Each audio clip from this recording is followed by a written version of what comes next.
তোমার বাংলাদেশের যুবকেরা তারা প্ল্যান করে বাসর ঘরে আমার স্ত্রীর সাথে কিভাবে সেলফি তুলবো, সেটা জনগণের হক আমাকে মেটাতে হবে। এই জন্য তারা সেলফিতে সুন্দর করে ছেড়ে দেয়। তারা চিন্তা করে আমি হক আদায় করছি, আর আমার বন্ধুরা যারা আছে সবার হক পূরণ করার জন্য ছবি ছেড়ে দিয়েছি। কথা বলুন ঠিক না বেঠিক? ওর মতন ম্যাড, ওর মতন পাগল, ওর মতন অ্যাবনরমাল বাংলাদেশের বুকে আর একজন থাকতে পারে না। কথা বলুন ঠিক না বেঠিক? আল্লাহ নবীর প্রিয় সাহাবী মেঘদাত নামাবে স্ত্রীটাকে, স্ত্রীকে বলো, স্ত্রী তুমি অপেক্ষমান থাকো, আমি আল্লাহর সম্মুখে দাঁড়িয়েছি। এবার মেঘদাত কিছু নামাজ আদায় করার পরে কোরআন শরীফটা টেনে নিলেন।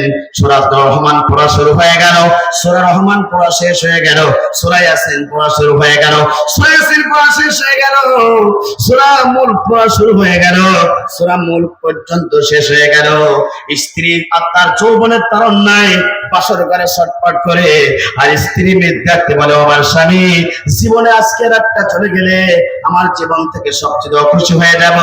ও আমার স্বামী, একটি বারের জন্য আপনি কি আমার খাটে আসবেন না?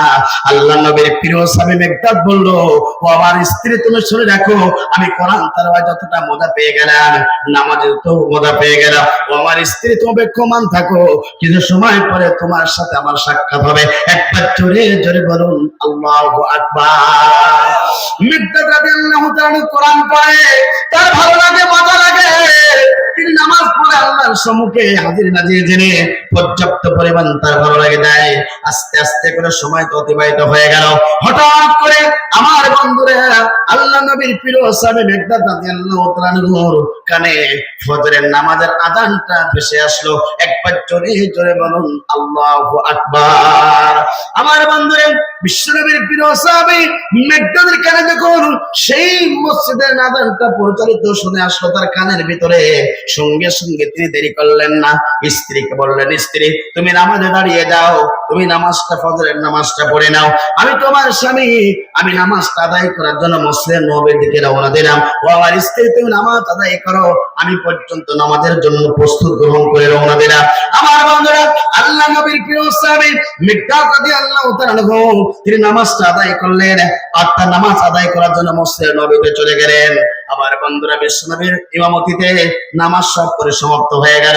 তার হাতের ভিতরে বছর করে সেই ফুল সজ্জা, রাতের সেই দৃশ্যমান, নতুন পাঞ্জাবি, সবকিছু। আল্লাহ নবীর প্রিয় সাহাবী এবার নামাজটা পড়ে সমাপ্ত হয়ে গেল। আল্লাহ নবী ফজরের নামাজটা আদায় করে সমস্ত সাহাবায়ে কেরামদেরকে লক্ষ্য করে বলল, ও আমার সাহাবায়ে কেরামরা, তোমরা শুনে রাখো, বাকি নামাজ বাদ একজন ব্যক্তি, একজন সাহাবী তোমরা ফিরে যাবে না।